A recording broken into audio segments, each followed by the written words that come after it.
Hey everybody, welcome to the Slick Tree Podcast. I'm your host, Colby Langford. The point of this show is to help improve ourselves as dogmen and to raise the quality of the dogs on the end of our lead. So let's settle in, turn the volume up, and let's see if we can't learn a trick or two together from our guests.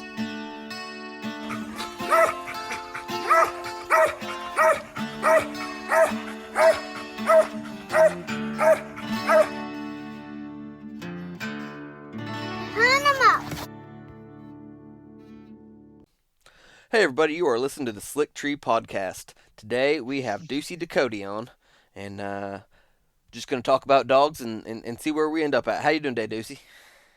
I'm doing great, Kobe. How are you? I'm doing well, doing well. It's finally starting to feel just a little bit cooler up here, and it's I'm looking forward to a little bit cooler weather. I've been trying to hunt dogs in this heat and dry, and man, it's tough and it's frustrating. Yeah, here I don't hunt any this time of year. I don't ever cut a dog loose unless it's a baby puppy, and I'll go behind my house on feeders. It's just hot here. Yeah. Well, let's just kind of jump into it. Why don't you start out by telling us a little bit about yourself and where you're from? All right, my name is Ducie Ducote. I'm 52 years old. I live in a little town 30 miles west of Alexandria, Louisiana, called Hindston. We're not a town; we're a community. We have a restaurant and a gas station. That's what the whole community consists of. Um, I've been here about 20 years now. I've always been within 60 miles of where I'm at right now, but I've lived here about 20 years, and it's the main slice of heaven is right here. If you look up heaven, it shows a picture of this place. Sounds nice. Hopefully the restaurant you got good food. Oh man, it's great food. We eat there every day for lunch. They got a buffet every day for lunch, a seafood buffet on Friday nights, and then they're open anything else you want. You don't just have to eat buffet. You can eat here anytime you want. Good meals. Matter of fact, when I have my LMC hunts every year, uh, the lady that owns the restaurant lives a half mile from me, and I'll tell her, "Hey, I got 10 or 12 men coming." And they're not even open for breakfast, so she does breakfast for us that weekend, the whole 9 yards. So it's very good country living out here. That's nice. That's nice. So how far from the coast are you? You said they got a seafood buffet. How far from where? The coast? We're still. It wouldn't be fresh seafood. We're still 2 hours from the Oh, coast. I gotcha. We're about 2 hours, but it's still a lot of places here that do have seafood buffets. They want to act like it comes straight off the boat, but it don't. Yeah. Well, how'd you get into dogs, buddy? Well, Kobe, to tell you the truth, I've kind of been around dogs my whole life. Whenever I was a young man, we lived in a little bitty community in Catahoula Parish called French Fork, Louisiana. And I lived down a 4 mile gravel road with not one neighbor on it. Uh, it was country as could be. So I guess you could say I just grew up with dogs being my friends then, and hunting and pen cows. We did a little bit of everything. So I've had dogs in my life my whole entire life. I started, I guess, in high school. Everybody you always hear say coon hunting. We never really coon hunted. We hunted a lot at night, and we would coon hunt, and we had kept an old dog with us, but we were never really what you call real coon hunters. So the dog was just basically to keep us legal. In Louisiana, you have to have a dog with you if you're hunting at night for coon hunting, and so that's about all the coon hunting I ever did. And then when I got in my late teens, I guess early 20s, I started squirrel hunting with a dog and haven't looked back since. Let's talk about what dogs you got at the house right now.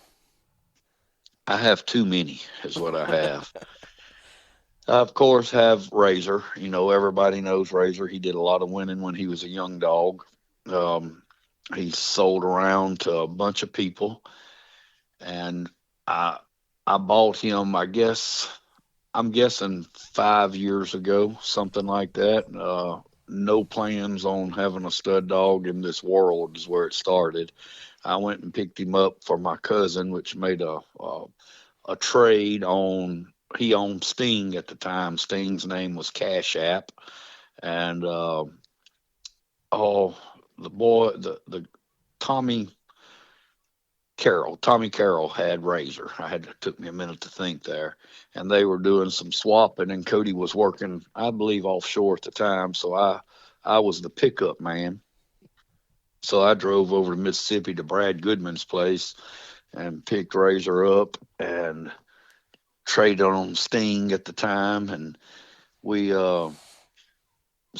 Razor never made it home. He stayed at my kennel, and he's been here ever since. And Cody's my cousin and a good friend of mine. And he tells me at least once a month, that's the best dog deal we've all ever made. He said Tommy Carroll was happy, I was happy, you was happy, and you're still being happy with old Razor. And then I have Gracie, which Gracie is the jip that started the competition hunting for me, and to this day is the very best dog I've ever walked behind in my life. She's not a long distance dog, but she is a dead accurate dog. Going to treat every squirrel in an area wherever it's at. I've had her since she was born, and she just turned 10 in April. I didn't say it a while ago. Razor will be 11 in September, so he's fixing to have a birthday also. And then my other main dog is Dub, which is off of Razor and Gracie. And I've done a lot of winning with Dub in the last 2 years, 2.5 years. He turned 3, I think, on June 20th. He's I actually, when I bought Razor, I bought him to breed to Gracie. That was a cross I wanted to make. I had tried to breed to Gold Tooth 2 or 3 times, and the logistics of getting the semen here just never worked out. Never could catch her exactly right, even with the progesterone test. It just never worked for her. So when I bought Razor, it was to get a puppy, and now I have a bunch of puppies off of that cross, and it's made one heck of a cross. Dub is a real squirrel dog. He's gonna have lots of plus points every hunt, and he's gonna have a couple circle trees in there also. Then after that, I have numerous young dogs and brood gyps. I'm a man that believes in brood gyps. A lot of people don't like that word, but I do. Just because the way I look at it, if you have a dog that's off of a great cross, I always look for the brother and sister to that dog, or mainly sister, and don't care what they did, because in my mind, the same exact blood is running through that dog as the superstar. So I probably have 15 or 16 females here, and then 2 or 3 male dogs running around. On the idea of brood gyps, I'm not really I can't say I guess I have too much of a opinion either way on good or bad about them. But I mean, I've had quite a few people tell me from the pigeon world and the game rooster world that a lot of times those excellent performers aren't actually your best reproducers. Where And I believe that 100%. you'll have a lot of times a better reproduction out of ones that don't perform as well with the same genetics in them. Right. And I don't even know why I believe that, because the one thing in life I wish I understood that I really don't understand is true genetics. I don't understand genetics, and whenever I'm crossing and breeding, it's strictly on what's on top of my head. I'll look at what this dog has and what this one's done. And look, when I started this breeding deal, I never had any plans on selling puppies. That was not it at all. And then whenever I started making some crosses and having some good puppies, it just started out and fun, and then my partner Max Bonnet, he got in there with me, and we started buying some better bred gyps, and man, it just blew up from there. And it's very seldom are we stuck with a puppy now. And Used to, I'd blow that Facebook up advertising. Now you really don't have to advertise. I get several messages a week. Hey man, what's up and coming? What do you have? What's whatever, and it feels good because that means people trust you and what you've done. You know. One of the things I was really wanting to talk with you about was just kind of the way you do your pups. Uh, let's kind of start that with. Do you do anything for the female before? Well, I do. I whenever. Well, I don't do anything really before. I do it once they're bred. I start giving a few extra vitamins and minerals, nothing special, just old time stuff like the old Lixotenic. I'll give that, and then I give Red Cell about 2 weeks before the puppies are born, just to make sure there's no iron deficiencies in the females. Um, that's iron deficiency is not good. You know, you hear a lot of times of these females eating their babies, and a lot of people think, oh, it's this and it's that. All it is iron deficiency. You make sure they have plenty of iron, red cell, something, one of those iron builders in their system. I haven't had a gyp eat a puppy in 7 or 8 years. And I start that, and that's it. And I start feed is another deal. Uh, Showtime dog feed. You know, you hear people talk about feed all the time. But honestly, I don't think there's much difference in Purina Pro Plan, Showtime, Victor. I think they're all made out of the same products pretty much. But what I have is I have a deal with Showtime Dog Feed. Uh, I've been using their feed for, I don't know, at least 10 years. And they give me a few sacks of feed every month, and we sell it here. So the way I look at it, I have an endless supply of feed here at my house. So whenever a female gets, I don't know, 3 to 4 weeks into her pregnancy, I start giving them free choice dog feed 24/7 with powdered milk on it, and no special powdered milk, whatever I can buy the biggest bag of at the cheapest price.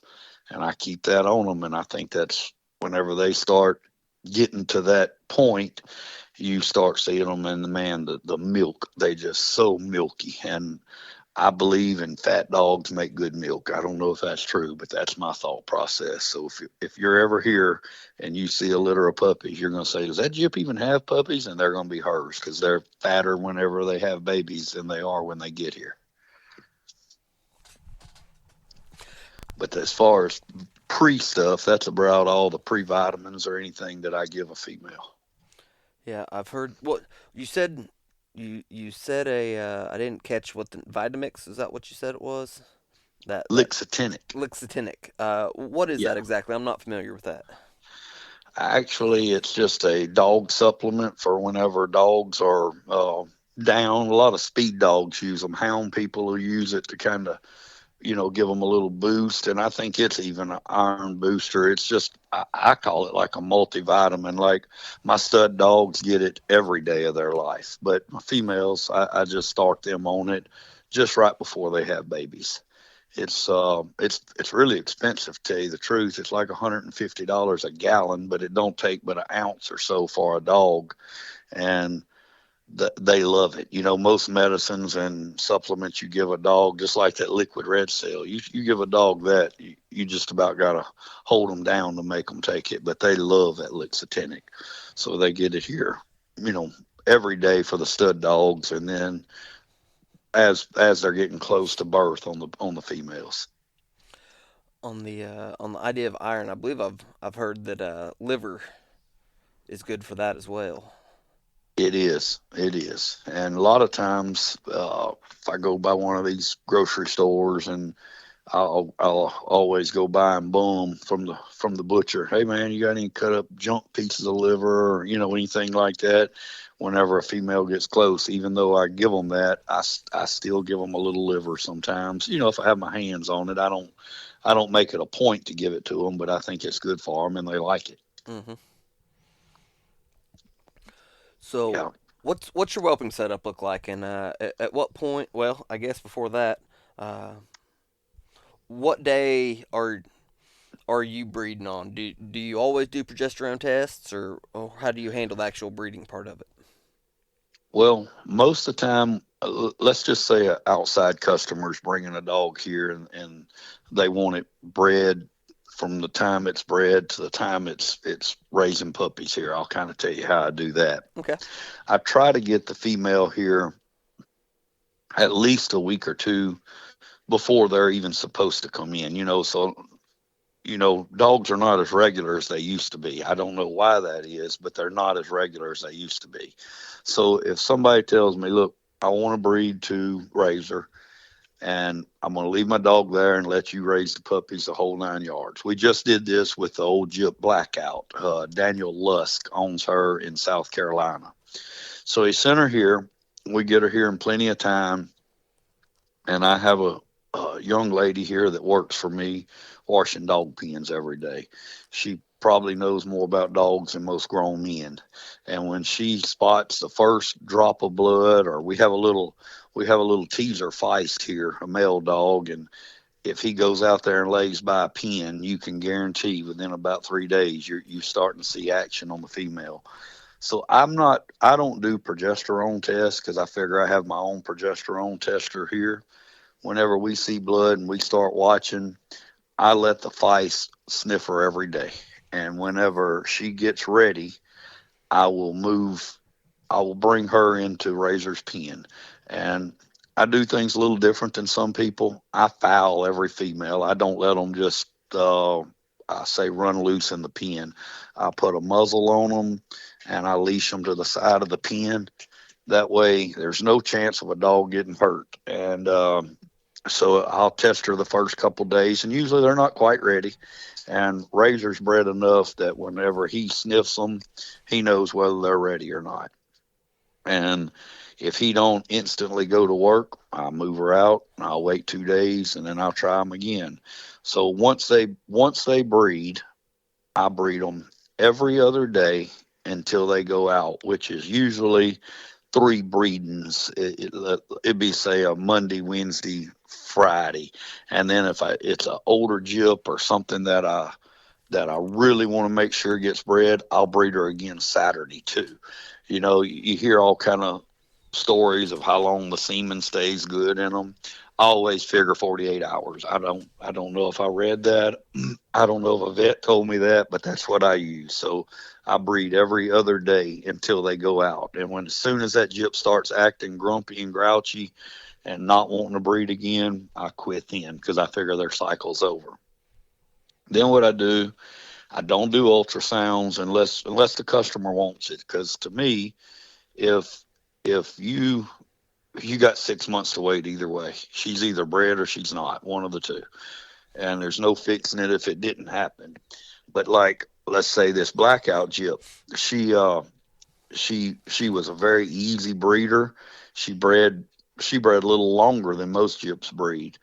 Well, then I just leave them in a pen, in a kennel here at the house. Each dog's in a kennel to themselves unless I'm raising puppies, and then they'll be in their own kennel. But anyway, I'll leave her there until about roughly day 40, something like that. And then I have some off the ground brooders built, and we built them here, and they're nothing fancy. They're 12 feet long with a 4-foot box built on them, and most of them are about 5 feet wide instead of 4 feet wide. And we just built them out of white oak lumber and cattle panels, and then I put air conditioners in them and heat lamps, so I can raise them at the hottest part of the year or the coldest part of the year. Our cold's not real cold, but our hot is very hot. I'm expecting a litter any day now off of a Gyp of John Elkins, and she's in there sitting in the air conditioner right now. I tell them every time when I go out there and feed, I'm like, y'all got it better than I do. It's 69 degrees in here and it's 72 in my house. And so from there, whenever they start really bulking up and seeing their bottom side, and I guess you'd say their tits start getting real, what I call nipply, real big, that's whenever I start giving them their supplements. And I always count 62 days from the first day they bred, and that's when I start watching them because, I think they're like anything else. They can give or take a few days. I've seen them go over several days, and get worried about, oh, I wonder if something else got in there with them, knowing that it didn't. And then when DNA comes back, it'll be that dog. So I don't always just swear on the 62 days, but that's when I go to watching them because you don't know if they took on the first day you bred them or the last day you bred them. So that's kind of our breeding cycle, and when we put them in the brooder box, and we let them be born in the brooder box. I I start the minute they're born. I start handling them. I handle them usually as they're being born. Now, what I'm not is real. I don't worry about them. Whenever if I see that she's having a little problem, I leave her alone. A lot of people jump and go to the vet and this, that, and another. I always say it's really, really hard to outsmart Mother Nature. I guess I've been breeding these dogs for seriously and hard for about 5 years now, and I've never, and knock on wood, because I may have to go this week because we're going to have puppies this week. I've never had to bring a female to the vet, never, for having puppies. I just kind of let Mother Nature take their place and take her place, and then whenever that I think she's finished after she's been in delivery 12 or 13 hours, I usually give her a shot and clean her out. And after that, for 3 days, I don't do anything but go out there and rub on them a little bit and the whole 9 yards, just like I'm raising new babies. And then on the third day, I doctor tails and all that good stuff. And then after that, it's time for them to grow. I don't do anything to them but keep feeding in front of mama 24/7 and let them start getting to be fat babies. But that's about it until the time they're born. Well, got a couple things I'd like to back you up on, talk about a little bit Sure, more. Uh, sure. so how often you said that people bring you outside dogs and you'll breed them and raise them keep the female Yeah. and all the way through raising pups. How often do you do that for people? Anytime somebody calls and wants it done. I have, like I said, I just did the one with the blackout female. Now I have a female here from John Elkins that's off of the females off of the old outlaw dog that Claude Vaughn has, and a gyp that he raised named Ducie Ducote. So we've kept them the whole cycle. How does that look on like the partnership, or like, I guess, how does that work out between you and the owner of the Jip and with the pups? Usually it's really easy. What I usually do with that is, I got to charge a little bit Hmm. to upkeep them. So I usually either keep a puppy or two out of the litter. And depending on the female, sometimes what I'll do is like I will charge a puppy for the stud fee and then a puppy for raising them. And then, it kind of depends on what I decide to do with that second puppy. Sometimes I'll sell it, sometimes I'll keep it. It just kind of depends on the dog. Now, just to tell you how I try to work with people, like Daniel, when they brought us the blackout female, we kept her on and off. Excuse me. We kept her on and off for a little over a year. She would have a false heat and then she would not take, but she's 10 or 11 years old, I think. So, it's just like she was really hard breeder at first until she was actually naturally ready. And I'll tell you, we made such a good friendship on that breeding. I didn't charge Daniel Lusk one dime, not one penny. Now, yeah, he took care of me. He he brought me one of the finest bottles of whiskey that a man can drink, Hmm. and I still have it. I'm waiting to break it out for that special time. But yeah, it just depends. Usually two puppies is what it costs to breed and raise one, and if not, I'll put a dollar amount on it for somebody. That's honestly more affordable than I'd think. I mean, it's a lot of work that goes into caring for and taking care of puppies and making sure everything's good. That sounds more than fair to me. Yeah, and we look when you get a puppy here. They're I hate to brag on myself. They're going to be phenomenal looking puppies. From whenever they're born, I let them stay in that brooder, and I have a little step up in that brooder. And when them puppies start getting out of that step into the run, usually about 4 weeks old, they stay in that box. And they keep feed in front of them all the time. Then when they start getting out in that 12-foot run, just because of cleanliness, I like to get them out of there pretty quick. And I have two really big kennels. I guess you'd call them kennels, slabs. They're 10 by 10s. And I'll move the female there and I move the puppies there. And then I built some creep feeders, just like a calf creep feeder, Mm-hmm. that mama can't get her head into that feeder. So those puppies start at that time, and they have free choice feed until they leave here. And they're usually huge, fat, and slick. When puppies here are about 2 weeks old, I start worming them, and I use regular old Safeguard wormer. I wish you could look. I'm changing the subject. I wish I could. You could see what I'm looking at right now, all around me right now. And matter of fact, one of them right here is going to Tyler Asbury this weekend, and she's all on me right now. I tell him he gets lucky and gets all the good puppies, the ones that want to play and be everywhere. But anyway, let me back up where I was at. They stay on that slab, and we bleach pins every day. We use all kind of cleaning supplies. I'm scared to death of parvo and coccidiosis. Now, luckily, I've never had parvo, not one time, but the coccidia or coccidiosis, whatever it's called, I'm as worried or more worried about that whenever I raise puppies than I am parvo. Because when one gets it, everyone gets it, and they're sick for several days if you don't doctor them correctly. So we keep real clean pens and look good all the time.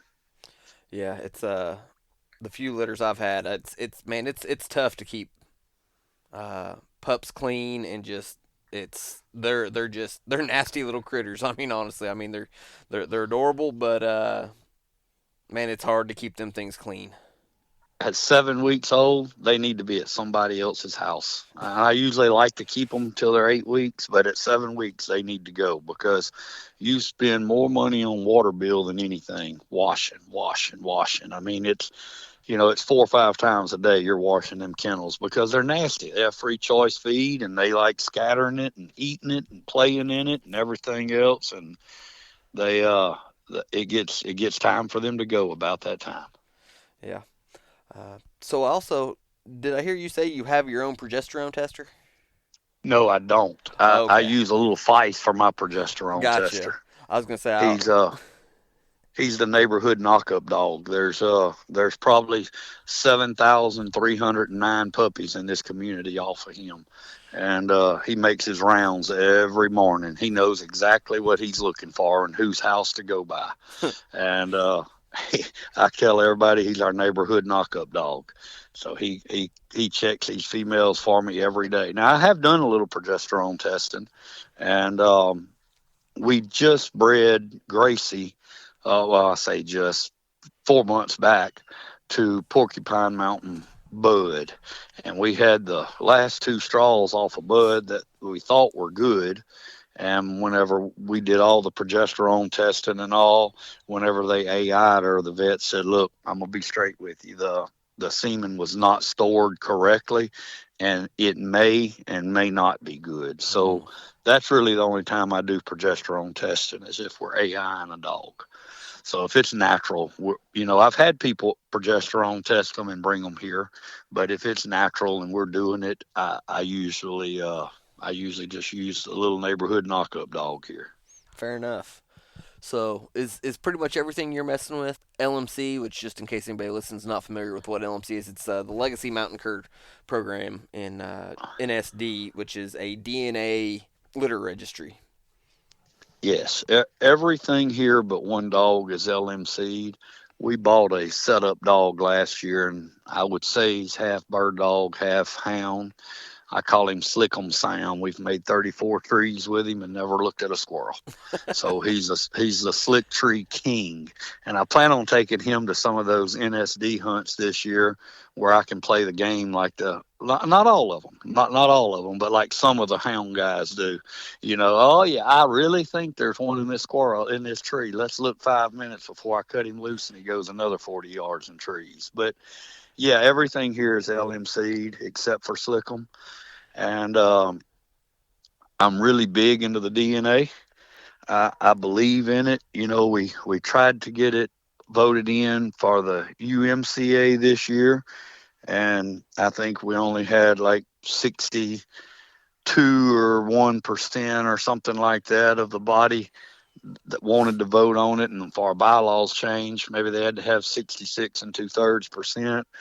So just like that, I still go to all the hunts, but I won't be litter registering and anything like that in the UMCA. Still good friends of mine. I'll still make all their hunts, but I really believe in the DNA, because there's so many people nowadays that, they want to play the dumb card. Oh yeah, my dog is this, and this, knowing that Paw Jack put a set of papers on a female 5 years ago or 7 years ago. And, I just don't like that. I like knowing when I go to a hunt what I'm hunting with and what I'm hunting against.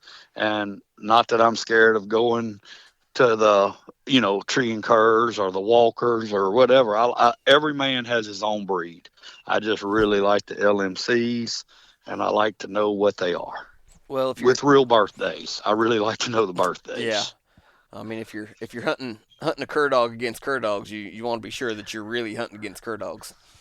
Yeah, and to tell the truth, Colby, I think they make better dogs than cur dogs. I mean, I think your tree and curs are you've got, in my opinion, two of the best breeds of dogs in the world, and there may be three of the best. You got hound, you got bird dog, and you got cur dog.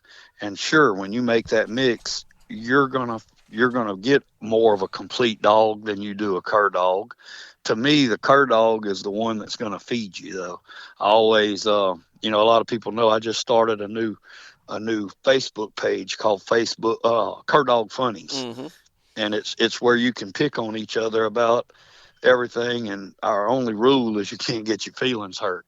And I put a post on there the other day with what you're hunting. Would you starve to death or would you have enough to eat?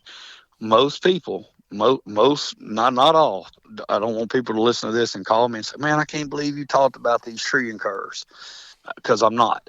Each to what they only hunt. But most people that's hunting tree and curs or hounds, they're going to starve to death. Now, a guy like Tom Smith, Wade Hildebrand, they're going to be fat and slick because they're going to have plenty to eat. Their dogs tree a lot of real squirrels, and other people too. I'm just using them for example. But overall, I think your cur dogs are the ones that are going to fill you up at the end of the day. They're going to make more plus trees than they do circle trees.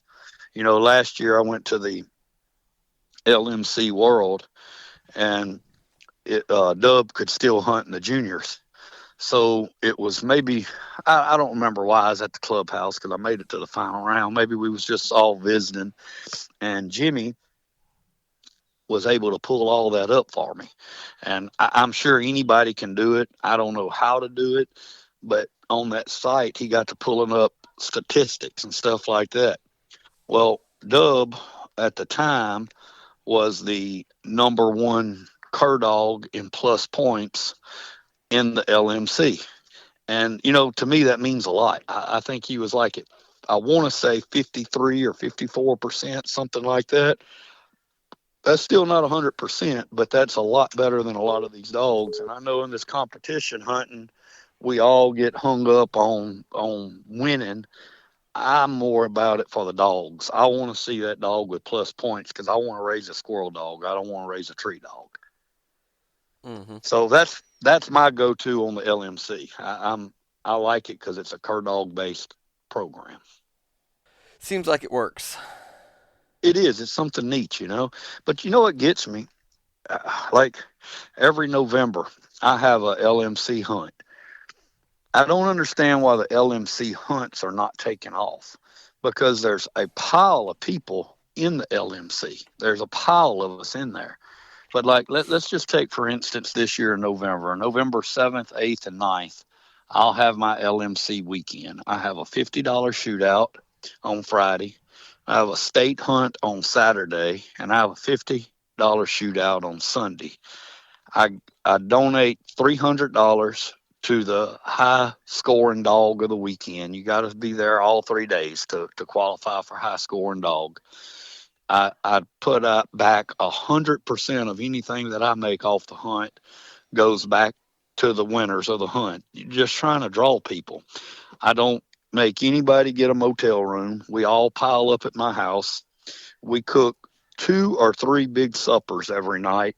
I mean, every all weekend, like Thursday night, Friday night, Saturday night, we cook or either go to the cafe right here at the house. And we still only have, 6 to 10 dogs. I don't understand that part about the LMC because when you're selling a puppy, if it says LMC, it's going to sell for $200 to $300 more than one that just says OMCBA. So everybody wants them, but nobody wants to really hunt in the hunts, and I don't understand that. But I think it'll get better. Yeah. Talking about the Cur Dogs Funnies page, so is Slickum the white dog that you posted on there the other day something about Dub 2.0 thank got DNA? That's Slickum Sam. He's ugly, ain't he?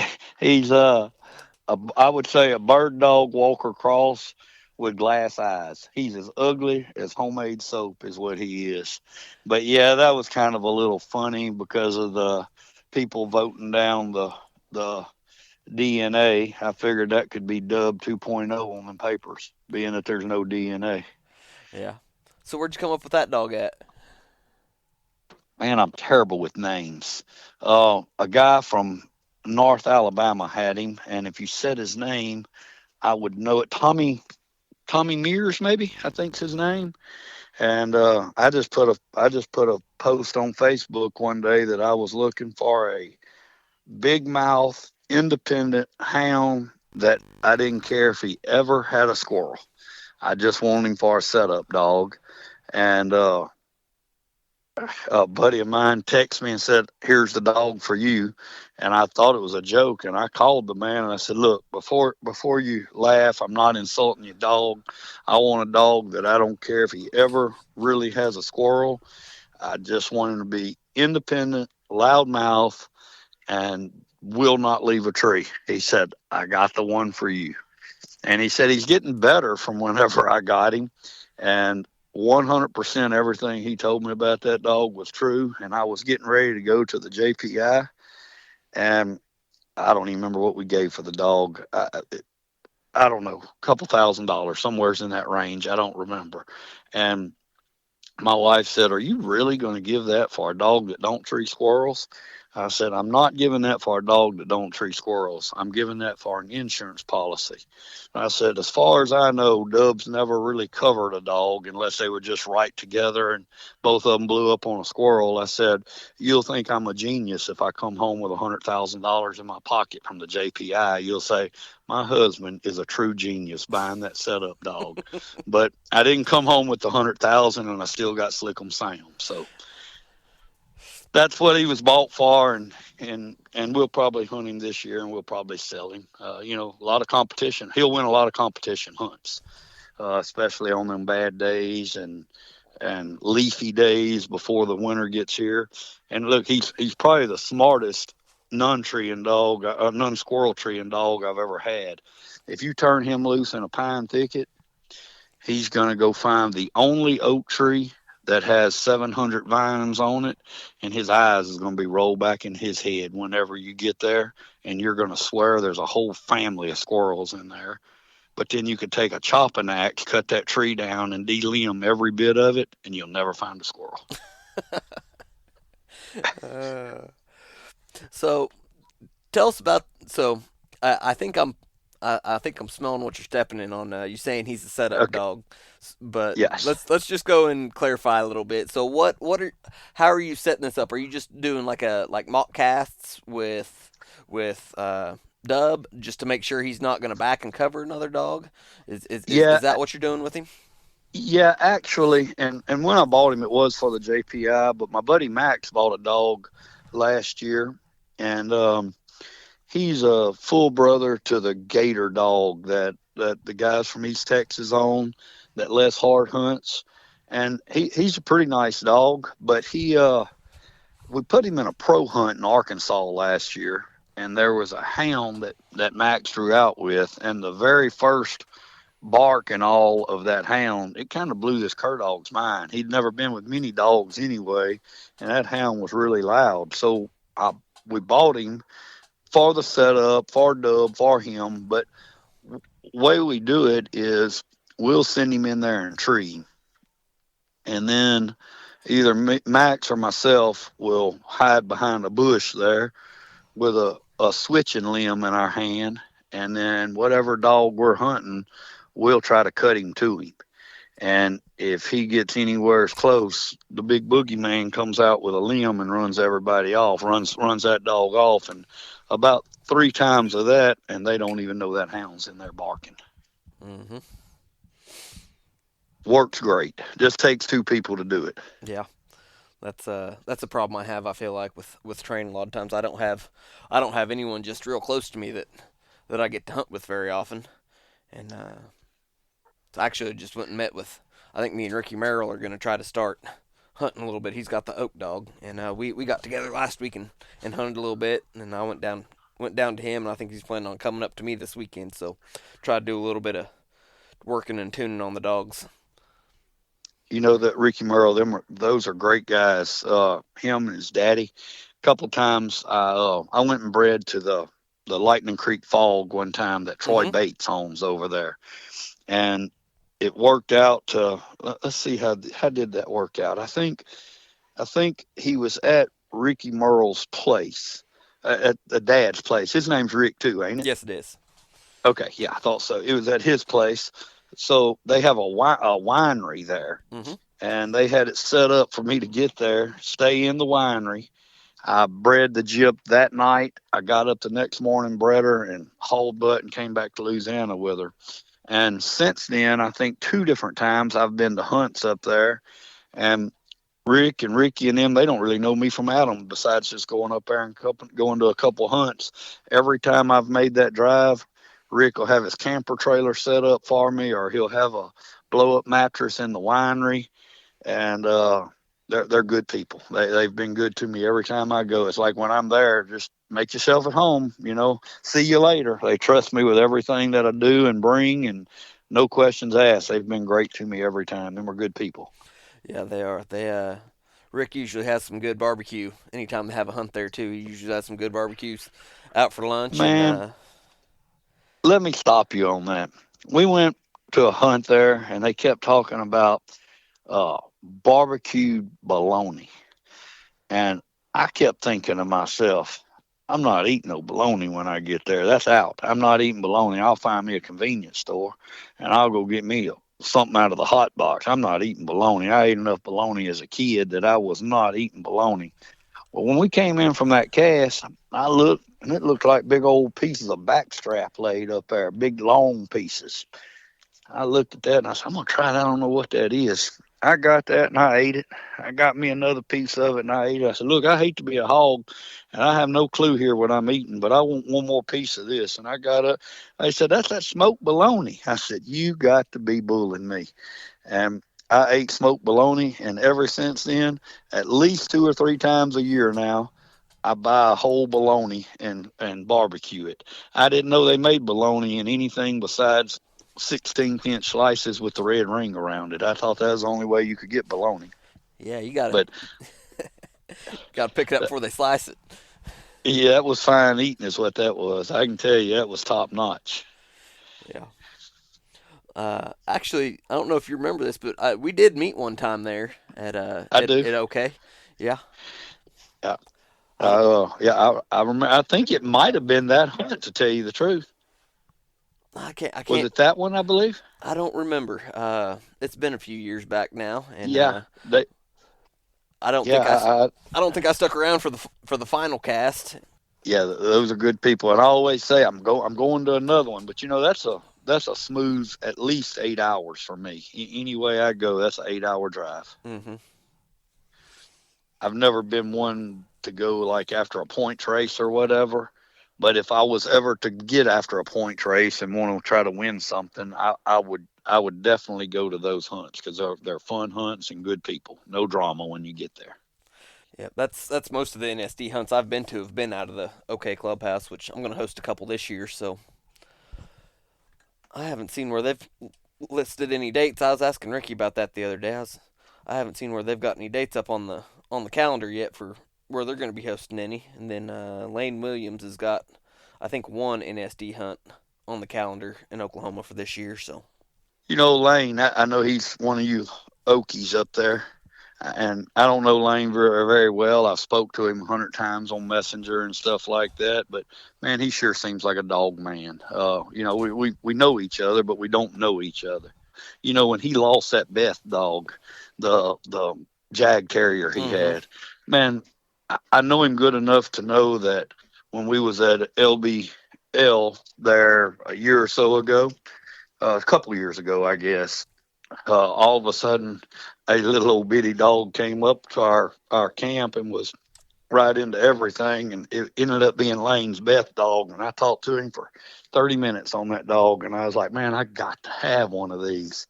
And I told him, if you ever breed her, I want a puppy. And so I kind of kept up with him ever since then. And then he lost her. That's got to be terrible. But also, it's terrible. But that dog went down doing exactly what it wanted to do. Mm-hmm. No, I guess Lane's got about the perfect pup starting setup. I guess his house is way back in the middle of a great big pecan grove on a dirt road. I guess he's got just about the perfect spot to let one run loose as a pup. Yep, that's how we are here. I live at the very end of a road, and I'm a little over a half mile from the blacktop, and we have signs in our yard: slow down, dogs at play. And once puppies get old enough to go on the ground, we turn them out, and we let them learn all the basics of being a dog while they're babies before we ever start them. And we have the a perfect spot. Like I have a little spot here. I don't 40 acres, but behind me there's a 105-acre spot that I have leased, and it's solid hardwoods, and I got feeders all in it. And then around it is another 700, and it's a timber company. So a dog has to really try to to get out of pocket and get hurt here. They have to walk up to the highway, which when I see they're getting that big, they go back in a kennel. And we've had good luck starting our puppies. I can't ever say that we haven't had good luck. I've got two puppies right now off of this Dub and Dixie cross. Her name's actually Iron Maiden. I call her Dixie. She came from Chad Funk. But I have two puppies here off of her right now, and they were born, I don't know, mid-March. They're going to be phenomenal dogs, but that's why they stay out all the time. And then whenever they do start treeing their own game, and you hear them back there in the back treed by themselves, then I just start locking them up and walking them. I don't think it's a trick to it besides letting them be dogs. Mm-hmm. You guys got any other animals, chickens, anything like that else running around the farm? We have no animals because we have too many dogs. They kill everything that moves. I love to have a cat or two around the barn. I sell, like I told you earlier, I sell dog feed. I sell about 10 tons of feed a month right here out of my barn.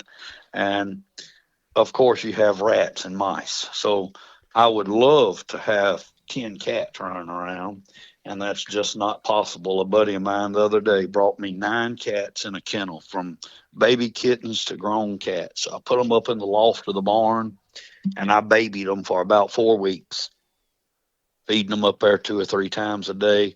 and them fights underneath them just, and them puppies just yah yah yah yah yah. I'm like, y'all need to understand, if you come down from this loft, you're not going to make it. Well, let's just say I don't have any cats left now. One at a time, they'll bring them back up to you. They're so proud when they bring a cat to you.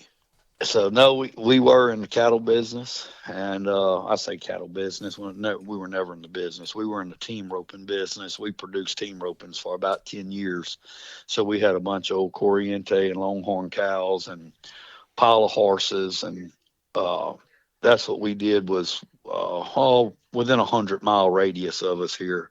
We produced team ropings for several years. So when I got out, I got out. I sold cows, I sold horses, I sold everything that pertained to do with team roping, and have now converted it all into nothing but dog pens. My stalls at my house under my barn is now all concreted kennels. So it's completely a dog setup now. We don't have any other animals. Gotcha. Well, what's your hunting like down there? You talked about pine woods, and what's the land like?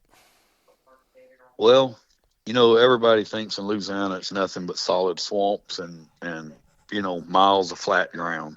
Well, that's true, but we also have, believe it or not, we do have some bad hills in this country over in the federal government woods over here. Oh, it and we hunt that a bunch because after 2020, when Hurricane Laura came, we were a place that you could go to your private hunting club, and every day you went, you could kill 20 squirrels. And that's not an exaggeration. Every day you could kill 20 squirrels. And we lost that with the hurricane. We had 155-mile-an-hour winds right here at my house. Mm. And that's a lot for us. We're not set up for that. So it destroyed all of our old hardwoods and creek bottoms and river bottoms. And still right now, they're all briar patches now because of all the big trees falling. So when that happened, we we didn't realize how good we had it, because we went from killing 20 a day to killing maybe one a trip at best. So for 2 years, we didn't really carry guns. We just trained dogs. But now we started hunting in these government woods because they open on the first Saturday in October and they close on the last day of February. And you can hunt when the deer hunters are there. It's open for everybody with a dog during them days. So there's not as many squirrels here as it used to be, but we hunt a different kind of ground. Like these government woods are what I call piney woods, and you have to know where all the creek bottoms are, and to get out of the pines into the creek bottoms. And it's miles and miles of it over here. And if you're just driving it, you think, well, there's no squirrels here because it's nothing but piney woods. But once you figure out how to fall off the side of one of them hills and hit them creeks and them drains. So back to your question, I guess it's a little bit of everything. We still have some swamp. We have a lot of swamp. And we have some kind of mid-hilly drains. And then we actually have a few places here that I won't go because the hills are so bad. But, people don't think that when they think of Louisiana. I took last year for our LMC hunt, John Elkins came from North Carolina to hunt. And he's a good friend of mine. And he stayed here several days before and a couple of days after, or maybe one day after, I don't remember. But we went over here and hunted in these hills. And, I'm thinking if you're from North Carolina, you're probably used to some hills. And because I'm not, I don't do good in the hills. But John was like, you can have all these hills you want. I'm done with this. Let's go back to that flat ground you were on. So we have a little bit of everything here. A Gotcha. lot of water, though. A lot of water. A lot of people have problems with dogs around water. Our dogs are raised around water. That's just another day to them. They don't care if it's uh, ankle deep or 20 feet deep. They'll swim anything in the world. A lot of times you'll hunt in this swamp and, you hear your dog treat over there and you're like, oh, no, I know he's next to water. He's done swam water and got to a little island over there somewhere. So you either got to call them off or go to them, one of the two. Yeah. So, talk about killing 20 squirrels a trip. What's your favorite way to eat one? You know, I love to cook. I'm from Louisiana, and I've cooked everything every way. And if you're from Louisiana, you got to love fried everything, fried Mm-hmm. squirrel, and it's great. But uh, several years ago, I started just changing it up. I think we had a political cooking here at my house for somebody that was running for something. I don't remember. And I had a freezer full of squirrels. So I took them squirrels and I soaked them in Italian dressing for a day or so. And I put them in a big sealed aluminum foil pan in big throwaway Mm-hmm. pans. And I tripled whatever dry uh, seasoning I want, like Tony's, garlic powder, onion powder. I about tripled what you would usually put on it with all that Italian dressing on it. And I wrapped that up and put it in a barbecue pit. And I tell you, that's probably my favorite way to eat them now. It's a little more work, but man, they just fall off the bone whenever you eat them. Every time we have a hunt or cooking, people say, "Hey, cook them squirrels in that aluminum pan that you do," and it's good. But we eat them every way. We gravy, rice and gravy, and then we have gumbos. And we fry them, jambalaya. We do everything. What about what time and temperature you shooting for on that pan of squirrels the way you cook them? All right, now here's what you got to remember, Colby. We're not true coon asses here. You got to be about an hour south of us to be a true coon ass. Okay.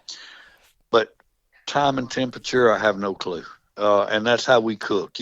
Just day before yesterday, Tracy Rash texted me, and he was like, "Hey man, can you give me a good recipe for gumbo?" And I was like, "No, I really can't. I cook it. I cook it all the time. Matter of fact, we had gumbo here last night, but I don't know time and temperatures. I cook and taste as I go. But if I had to guess, I would say 300 degrees until they're falling off the bone. That's kind of how I look at it. And we measure everything here by how many beers it takes. Mm-hmm. So it's about a 6 or 7 beer period to make the barbecued squirrel. Gotcha. I guess my next question is, what's your squirrel gun of choice? Well, I shoot a 22 99 times out of 100, and it's just because it's light. I carry a Magnum Research 22, Mm-hmm. and I carry about 3 or 4 of them 25 round clips, and I am not scared to pull the trigger. But if I'm shooting a shotgun, I've I've shot a 20 gauge for the last, I don't know, 8 or 10 years, but I guess year before last I started shooting a 16 gauge. So I went and bought a new Browning Sweet 16, and I've been shooting it a little bit, but most of the time it's a Magnum Research 22. Yep, that's the one with the carbon barrel, ain't it? Yep, fiber carbon barrel, and they come with a hold stock. And I'm a 22 nut. I have a gun room here at my house, and I, I can't even begin to tell you how many guns is in it. But I probably have 60 different 22s of every kind, size, color, shape. But that's my go-to. If I'm going to do something, I grab that Magnum Research and carry it. And fun little gun, very accurate. Mm-hmm. Well, Ducey, I sure have enjoyed the conversation. Yes, sir. I've We enjoyed visiting with you. Yeah, we're at about an hour now, which is about what I normally shoot for.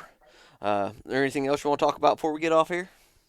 Well, I do. One more thing. If anybody out there listening is ever interested in a pup, we always have pups coming. We have a litter right now that's going to be born this week, and they're off of the outlaw Juicy Jill dog and my dub dog, and they should be born this week. And there's 2 or 3 spoke far, but she's got a belly as big as a drum, and I figure we'll have a few available, and we do try to keep pups available most all year around. And if you get a puppy here and you're not happy with it, we'll make it right, whatever it is to make it right. And I guess that's it. I just kind of want to throw that little advertisement out there a little bit. And what's the best way for people to get a hold of you? You can call me, and I don't mind putting my cell phone number out there. It's 318-447-9435. Or you can send me a message on Messenger. Anyway, text doesn't matter. I answer all of them. So a lot of times on my messenger, you don't get it. I don't get it real fast because I don't hear it. So it may take me a day or so to get back with you. But I will. I'm the guy that will always send you a message back or call you back. Okay. Well, sounds good. Man, I sure appreciate you agreeing to the interview and giving me and the listeners your time and for sharing your knowledge, buddy. Well, I tell you what, I want to thank you also. I've done 3 or 4 of these podcasts, and I'm usually the one that would probably not even like doing this, but I honestly believe that people like you and Cody Moreland and Chris Knight and all these guys doing them, Blake Buchanan, everybody that's doing these podcasts, I really think that y'all are trying your best to help a sport that we love and that we push and try to get better and make better dogs. Y'all are out there doing y'all's part by holding these podcasts and letting old men like me talk and flap our gums a little bit. And I think it's a great thing. I bet you I've had through the years of, I think I've done 3 other podcasts, maybe 4, but I bet you I've had 100 different calls and messages from people that don't even know me that have just heard about me on podcasts, and I've actually even made some really good friends off of it. So I thank y'all for what y'all do. Well, it's I'm no expert about anything, but really the reason I started doing this was I just thought it'd be a really good way to force myself to learn and to kind of put myself in a situation to be able to learn and just force myself to have a phone call every other week and talk to someone that knows a lot more about dogs than I do and see if I can't learn something from them. So here Well, I am. you, anybody from Oklahoma, and anybody else that ever wants to come here and hunt a week or a weekend or a day or whatever you want to do, y'all are always welcome. It'll never cost you a room. It'll never cost you a meal. We try to hunt every day in the winter. My work schedule is where I work on the phone, and I'm in the hay business. So whenever it comes about December, we're done for the year, and I hunt every day. So anybody that ever wants to come, and I'm not just laying it out here as BS. If anybody wants to come, you're welcome here. Stay in my house. We'll feed you and we'll take you hunting every day. Well, I might just have to take you up on that. I'm trying to get. I got a buddy that lives down that way. I try to get down and see about once a year, maybe twice, and I'm trying to figure out what some of my winter hunting trips are going to be this year, and I might just have to swing through and see you for a day. Come on down to that LMC hunt. I ain't got nothing to hunt in it. Well, see, that was my next say. I can sell you something. How's that sound? I ain't got no money, Ducie. Hey, we finance too, man. It's easy to buy a dog here. All you got to say is I want it. It'll be yours. Uh huh. No, but you're welcome anytime. Yeah. All right. Well, I guess we're gonna wrap it up now. All But right. once again, thanks, buddy. It's been a pleasure. Yes, sir. And I thank you, and I'll be talking with you. All right. Well, everybody, take care and keep wearing out that boot leather. I just want to give everyone that's listening a sincere thank you. Getting this podcast going has been a project. I really hope you're enjoying it, and if you don't mind, give the show a good rating and review wherever you're listening to it at, or share it on your social media to help get some traction. I appreciate it, and I'm looking forward to your feedback.